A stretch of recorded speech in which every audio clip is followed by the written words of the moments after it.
we should learn from children. Children are the world's first scientists. And why do I say this? They do not take things as they are, they do not accept things as they are, but they ask why, how, what if? And every great idea, every great innovation starts from these same questions. And that is curiosity. The desire to understand how, why, when, who, and what if. My name is Deborah Fashida, and today I'll be talking to you about curiosity, a small word with enormous power, because curiosity is the first bridge. It connects what you know now to what you can discover. It connects you to new ideas, new people, and new possibilities. The famous Walt Disney captured this beautifully by saying, "We keep moving forward, opening new doors and doing new things because we are curious. And curiosity leads us down new paths."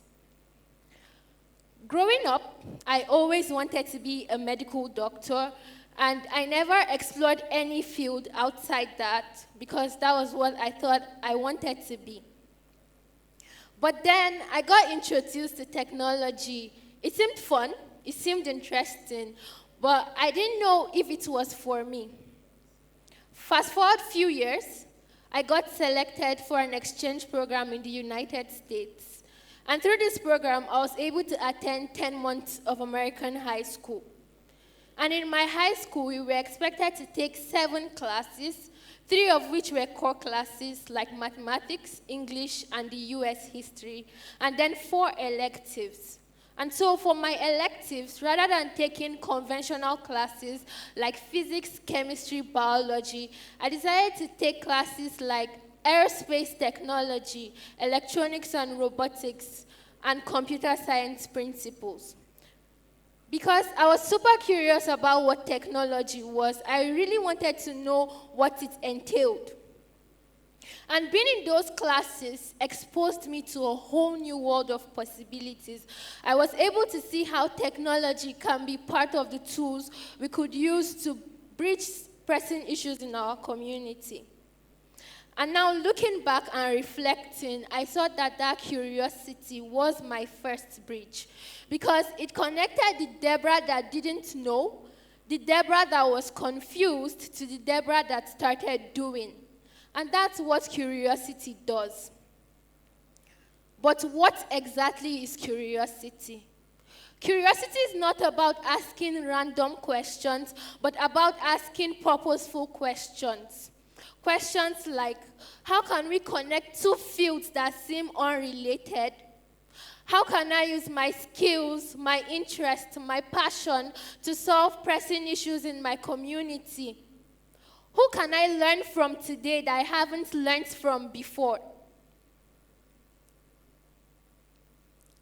And those questions can help build bridges between things like medicine and engineering, agriculture and technology, and even between people, learning to understand them rather than judge them.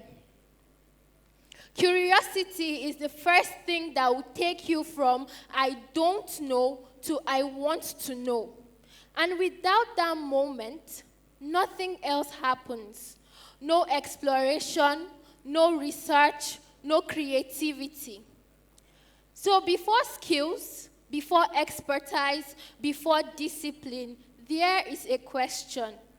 And that question might just be the thing that will take you from where you are right now to where you can be. Like researchers say, people who are curious, people with a novelty-seeking mindset are more likely to thrive and flourish in the world today. But curiosity is funny. It was present while we were kids when we asked questions like, why is the moon following us while we were in the car? We always tried to poke at things to see how things will react. We wanted to explore. But as we grew older, we pushed all of that aside. We started hearing things like, do it that way because that's how everyone does it. Or you ask too many questions. Or even at the end of the semester, when it's time to collect your report card, and then you see things like teachers' comments.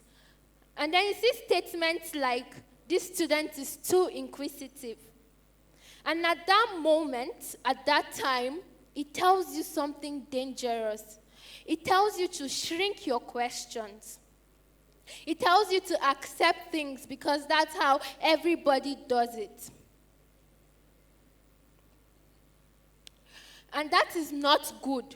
And then we stop asking questions, we stop questioning, and we stop exploring.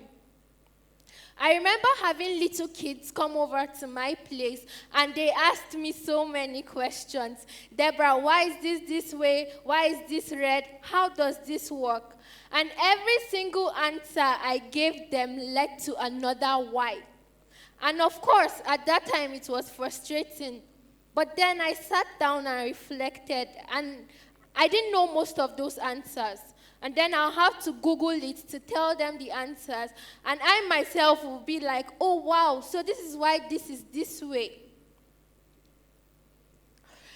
Think about it. In our communities, in our schools, in our environment, how many people actually question things? When they see something new, why does it work this way?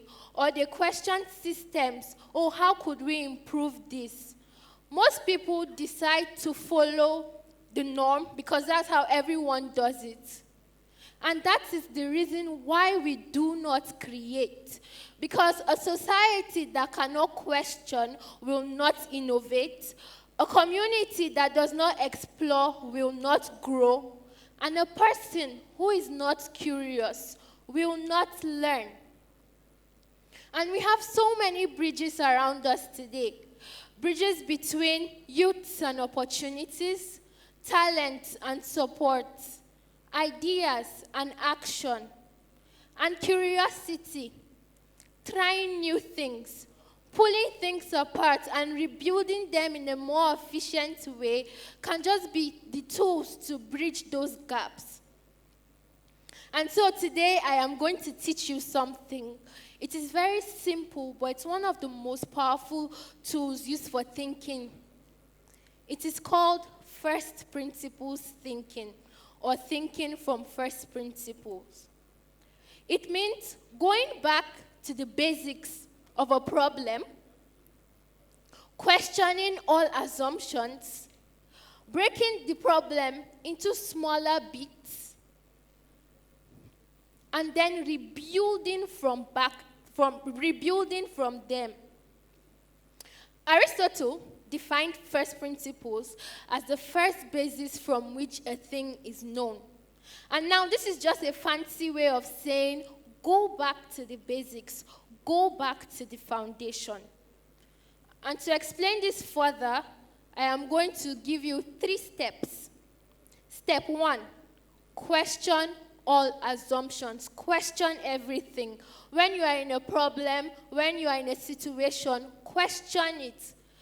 And I'm going to use Elon Musk and SpaceX as an example. Before SpaceX came to be, most people believed that rockets were super expensive because only a small number of organizations sold them. But then someone decided to ask, why is this expensive? Why must it be this way? So you have to question everything, question your assumptions. When we are in a situation, sometimes we assume without even us realizing it. But those are assumptions. Those are not facts. Now this takes us to step 2. Break them down into smaller bits. Back to Elon. Elon didn't just stop at, why is this expensive? He asked, what is a rocket? What are rockets made of? And then he researched and found out that building rockets from the raw materials was a lot cheaper than buying from those companies. And so you see, he broke his problem down into the smallest bits, and it became less stressful for him. And now this takes us to step 3. Rebuild from the basics. Now that you have gotten the bits, you have to ask, how can I build this in a more efficient system? Back to Elon again. Elon didn't just stop at, okay, now we could build cheaper rockets. He asked, how can we make these rocket parts reusable? Because then, whenever rockets go into the space, they do not come back. Some parts do not come back.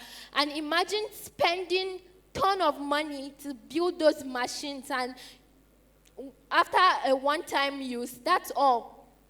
And so he asked, and he researched, and he found out that he could use those parts to make reusable rockets, so that when they go back to the space, some parts can come back, and they could also use those parts for other rockets. And that is how reusable rockets came alive. So you question everything, you break them down into the smallest bits, and then you rebuild a more efficient system. Purposeful curiosity and first principles thinking can help build bridges around us. So here is my challenge to you. Whenever you are faced with a problem, ask. Do not be afraid of asking. Do not be afraid of tearing things apart and rebuilding them back up. That is why I like Lego and building blocks. Of course, when you buy it, it comes in a box, and there are pictures on those boxes. And if you follow the instructions, you build the exact same thing that is there. It may be a car.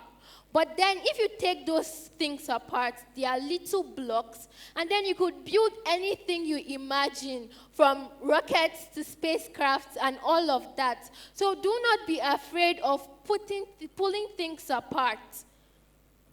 And when you meet someone new, ask, what can I learn from you? Another thing, combine all your weird interests. Even though they may seem unrelated, combine them, and you can build something new, something beautiful. That's how things like computational biology came into place, or storing data in your DNA. There are amazing things we could do, there are amazing things we could achieve if only we are curious. Because curiosity is the first bridge. Now, my question to you is, will you use it to build? Thank you.